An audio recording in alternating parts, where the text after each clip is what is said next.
Okay, folks, let's do it. Screen time. It's time for screen time. Movies, streaming, and everything in between. I'm Gary Tanguay, along with my friend Drew Yanno. I'm very excited about this episode, as I was with the Michael Keaton episode, because Drew is all geeked out for this one. And I love movies, and I love to be in movies, and I love to write movies. Um, but Drew has just this vault, this knowledge of information when it comes to film that I just do not have. And it is pertinent to today's topic, which is the great Barry Levinson, the writer and director. And one of the things I do want to emphasize is his writing, because I think that that's underrated. I think his directing is well known. He's also been very involved as an executive producer. But Drew, I know that you're a writer, you're a published author, you've sold screenplays. What is it about, before we get into the individual Barry Levinson films, because there's really some great ones to talk about, what is it about his work that you were so enamored with? Well, he says it himself. Whenever he writes a movie or directs a movie, it's all about characters. It's about the characters. And, to me, plot comes out of character. You can't Right. have a plot without character. And he loves characters and he creates great characters. And, you go back to his original Diner, which we'll talk about in a minute. I mean, he just creates phenomenal characters. So you have phenomenal characters, you tend to have phenomenal dialogue, and he writes fabulous dialogue. So I think that's it. And story just evolves that. Now, people said about Diner, there's no story there. It's not about anything. And he said, exactly, it's about six guys sitting around in a diner talking. But that's wrong, because it is. And I even wrote about it in my book, the third act, about writing the third act of a movie. About it is more than just about nothing. But Oh, anyway. sure. I mean, it's about the can you pass the test of the Baltimore Colts? And we'll get to that. Which to me is kind of like a great thing on a page 90. That's what I always think of the Diner. I think the rising action in Diner is like the test. The Now they're test. gonna get married. Does she pass the test with the Baltimore Colts? Well, So I'll get all screenplay writing with you. And Diner's one of the modern multi-protagonist films. People call them ensemble films, but it's really a multi-protagonist film. And it's multi-protagonist because most films have one protagonist, one hero. It's the hero's journey. Multi-protagonist, there's a group of people. No one is the main character, but the story's told around an event. So this has a beginning, middle, and end because there's an event. So you think of like Ocean's 11, or a lot of movies, Big Chill. There's a million of them. Diners was about the wedding, right?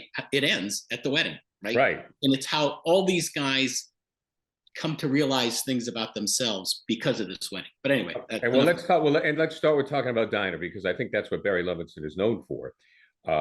And just so people understand my reference, Steve Guttenberg, I believe, is a Baltimore Colts fan, and in order for him to get married, or for he says, in order for me to marry this young woman, she has to pass a test on Baltimore Colt trivia.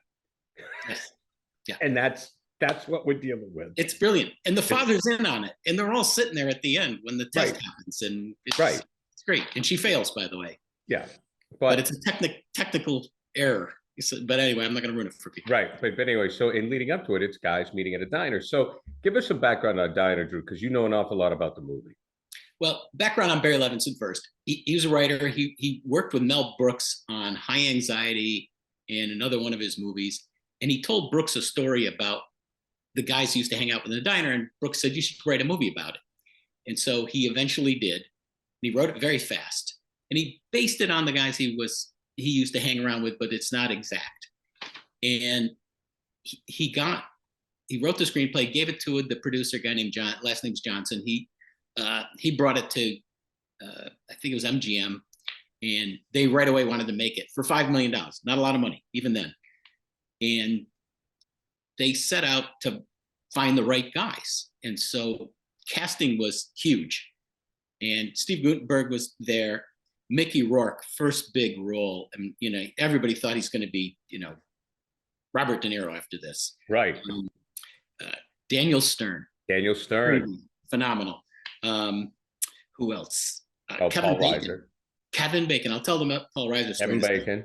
Kevin Bacon, who was on a soap opera and Right. got this audition after he decided not to renew with the soap opera and got the part, but he wanted to play a couple of the other parts, but he got Fenwick, the kid in the racing car, and the alcoholic, obviously. Tim Daly is in this. Yep. And then Paul Reiser tells the story of how Paul Reiser came to the audition, not to audition for a part. He came with his friend who auditioned, and they heard his voice and said, "You should look at him," the casting director said. So Levinson did, and they loved him, and he became Modell, and then he built up his part as a result of him.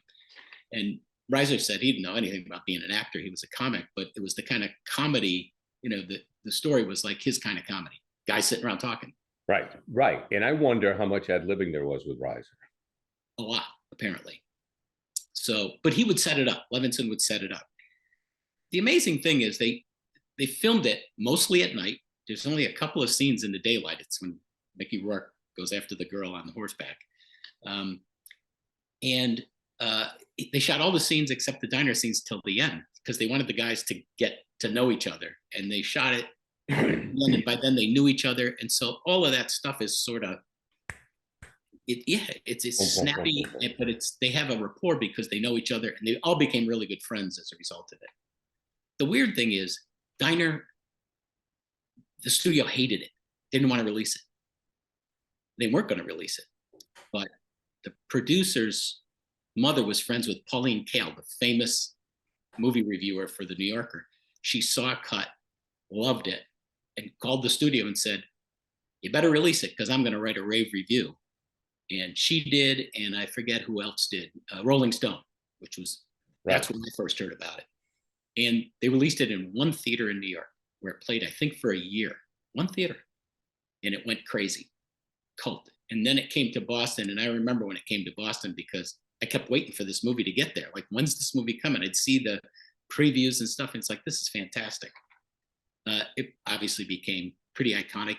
He got nominated for an Academy Award for writing. But anyway, one of my favorites. It's an all-time favorite, and it paved the way for multi-protagonist films like The Big Chill.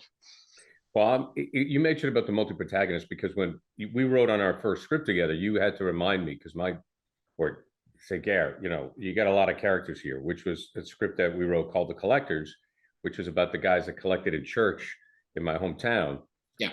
If anybody wants to buy it, make it into a movie, feel free to give us a call. Anyways, it is very hard. You can make it for $5 million. Cheap. Oh my God, easily. It is very difficult to do because it's interesting. At first, when I look back on it, I think that Mickey Rourke is the main character. And then I go, well, wait a minute, is Tim Daly the main character? And then you go, well, is Gutenberg the main character? Creepy. Yeah, who is and you know what the main character is? The diner. It's the diner and the fact that there's going to be a wedding. And the wedding, the event. It's the diner and the wedding.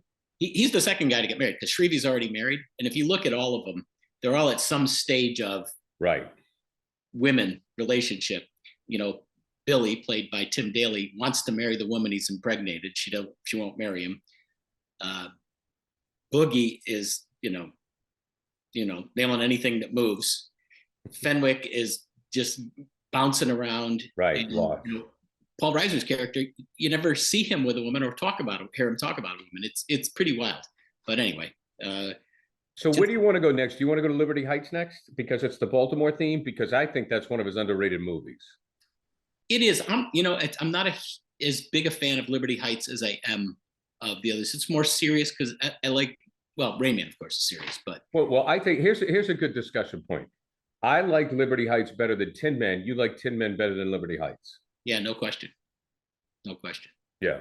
Tin Men, for anybody who hasn't seen it, it's one of those ones where I don't think most people have seen it. I mean, it's the second in his trilogy, which is, there's Avalon because he actually did 4. Right. Avalon and Liberty Heights. It's about the competing aluminum salesman in 1962 Baltimore, and 63 Baltimore, and he says they were at the diner just like he and his friends were. He never knew them, but he would hear them talking, and that's how he got the idea to write Tin Men, which and aluminum siding in 1963 was a big deal. big deal. I know. My father bought it. We had it. It turned our house into a microwave oven. Because it was before they put the vents on. Yeah. So when it got to be 85 degrees, it was about 105 in our house. But yeah, Tin Men's one of my favorites. Danny DeVito, Richard Dreyfuss, and you who love character actors. There's got loaded with them. Six character actors I could name off the top of my head: Bruno Kirby, Michael Tucker, Seymour Cassell. Who's the guy? John Jackie Mahoney. Walsh, Jackie. Yeah. Jackie Gale. Jackie Gale. Jackie Gale. Yeah, I mean, he's the guy. He's Jackie Gale. He's the guy always talking about. He could really do a merengue. Yeah. Yeah, that's the guy. Yeah. So, and it's kind of a wacky, plot. He smashes DeVito smashes his car into Dreyfuss's, and Dreyfuss decides to get back at him by stealing his wife. And you're thinking, but the back and forth is hysterical. And well, one of the actors that I feel has been forgotten because he doesn't really work anymore, and I believe that's by his choice, is Dreyfuss. I don't know. I mean, The Goodbye Girl, and then in Diner, and Mr. Holland's Opus is not a dry eye in a house. Dreyfuss to me is just, and Jaws. I forget about him. I forget about Jaws and Jaws. So you're right. It's great characters, and even the guys in Diner. When you take a look at the cast, Daly's a leading man. Bacon, who I've heard him on podcasts say they wanted him to be a leading man, but he's really a character actor. He's a character actor. And if you look he has leading man looks and persona, but he chooses character work, I think. Mickey Rourke, a leading man. Those guys, they were all character actors at the time. And that's why it works so well. But Joe Mantegna in Liberty Heights, I thought was great. Yeah, he's a favorite actor of mine too. He was great, and that is a more serious movie. But Dreyfuss and DeVito, check it out, Tin Men. So Liberty Heights, Tin Men, and Diner. What are your top? Where else do you want to go? You want to go to Rain Man now? We got to top Rain Man. Yeah, because to me it's iconic. It's one of my top 10 favorite films, probably top 15. Think of, you say Rain Man, people joke about it. They how many times have you heard somebody say I'm an excellent driver? Right. 10 minutes to Wapner, right? Just a phenomenal. Now Levinson didn't write it. Ron Bass, who was a Hollywood entertainment lawyer, rewrote a script by a guy named Barry Morrow. In the original script, Dustin Hoffman's character is Down syndrome. Right. And not autistic. And so he went to Levinson and said, here's the problem. Cruz's character is so damaged at the beginning of the movie, and he doesn't care that he has a brother, and he's mean to the guy. And he said, if he's mean to the Down syndrome guy, the people are going to hate him. Yeah. We can't make them hate him. They have to understand why Rain Man is pissing him off. And so he had a friend who had somebody in the family who was autistic, and he learned a lot about it. And so he suggested it, and it changed everything. It made the movie, as far as I'm concerned. Well, it did, and I agree with you, because when I take a look at writing, and it's so hard now. It's like we talk about streaming, and this is a topic for down the road. You try to look for something new and fresh, and now it's hard because there is so much. There is so much content out there. It's impossible to come up with something new. It's so hard now. It's really hard now, because if you like detective series or mystery or horror, I mean, it's been done. It's been done, so it's like, that's why Succession is just, and you could even say Succession is nothing more than Dynasty. It is, but it's advanced and it's heightened. But it's really hard to do. So my point is, when you and I are watching a film or watching a TV series, for us to be surprised, it's hard.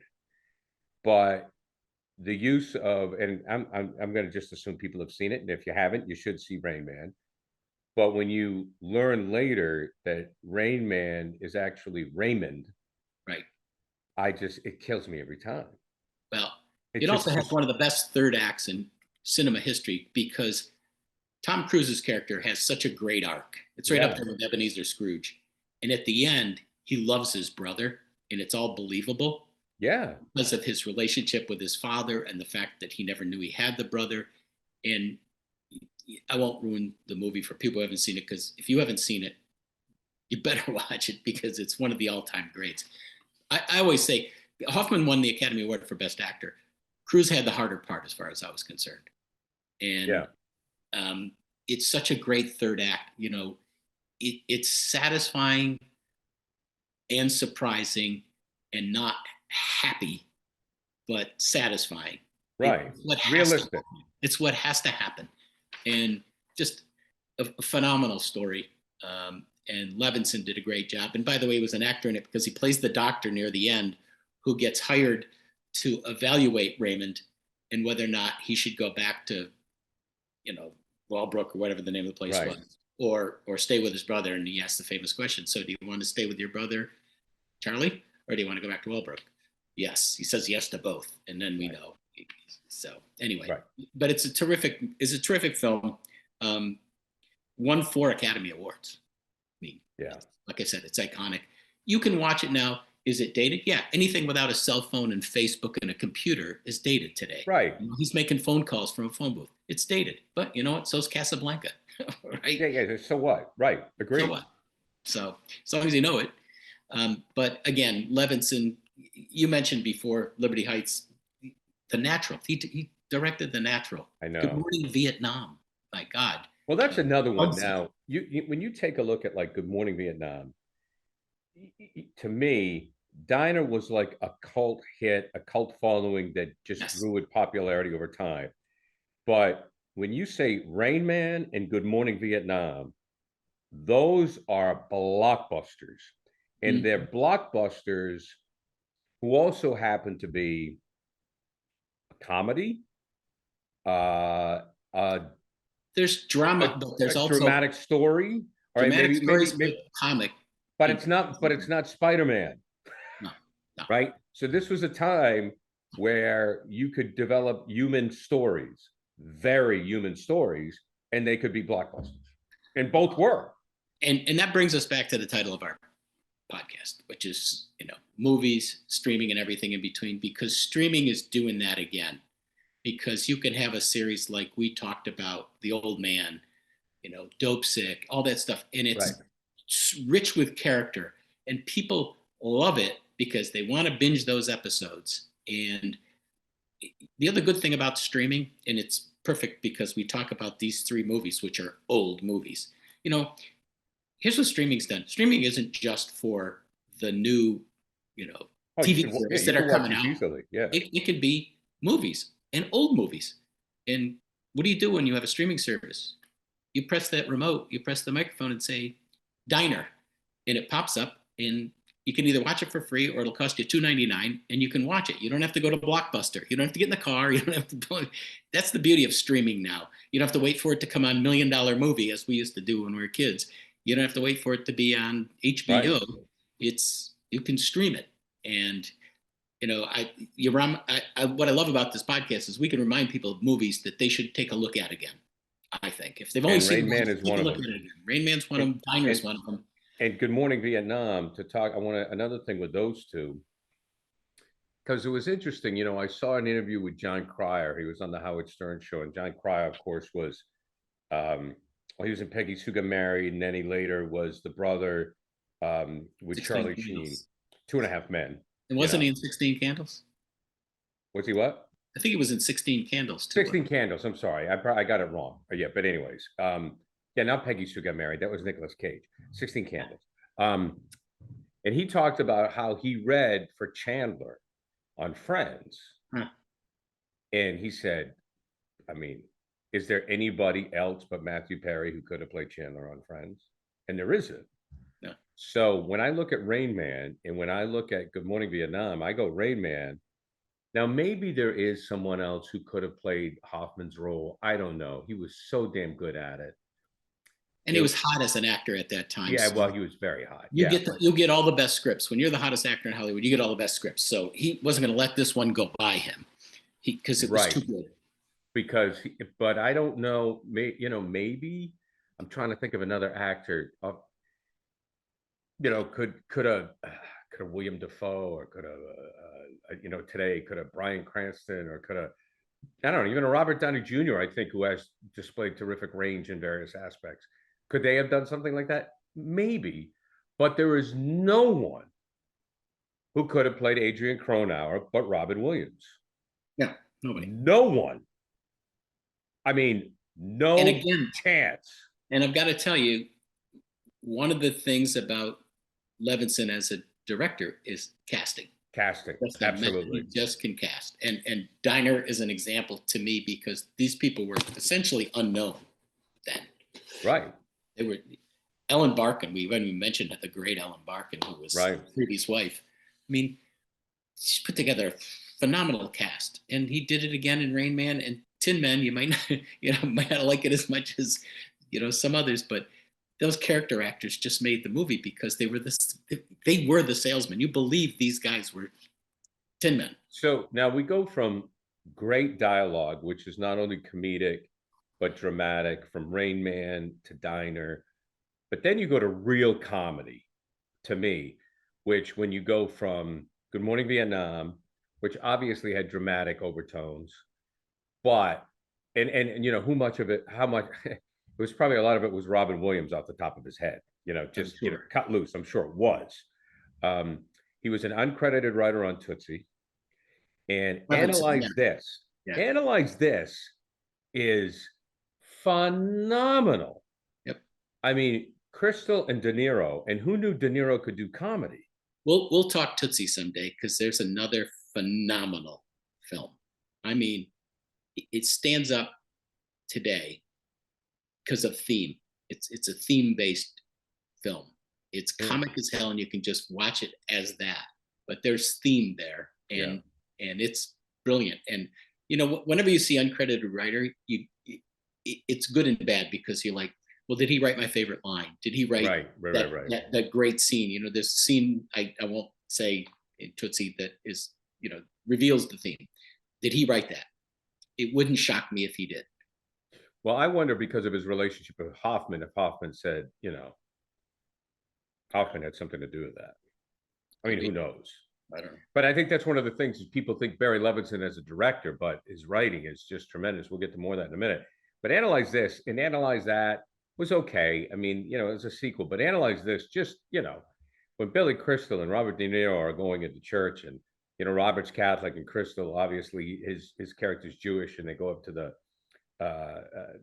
blessed water, the holy water, and, De Niro does the sign of the cross, and then Crystal takes and splashes it on the back of his neck because, he's sweating. It's just, if you had told me before Robert De Niro was going to make a comedy with Billy Crystal, I would have said, you're out of your mind. It's not going to work. I mean, I don't remember De Niro doing comedy before that. Well, he did Midnight Run. I don't know. Was that before? Oh, no, he did. Yeah. But, I don't know if that was before or after. That was before that. No, that's a good point by you. But, even in Midnight Run, here's the thing that, I guess you're right. I guess if you compare the shows on Midnight Run. What's that? I could do 2 shows on Midnight Run. Oh, Midnight Run. Yeah.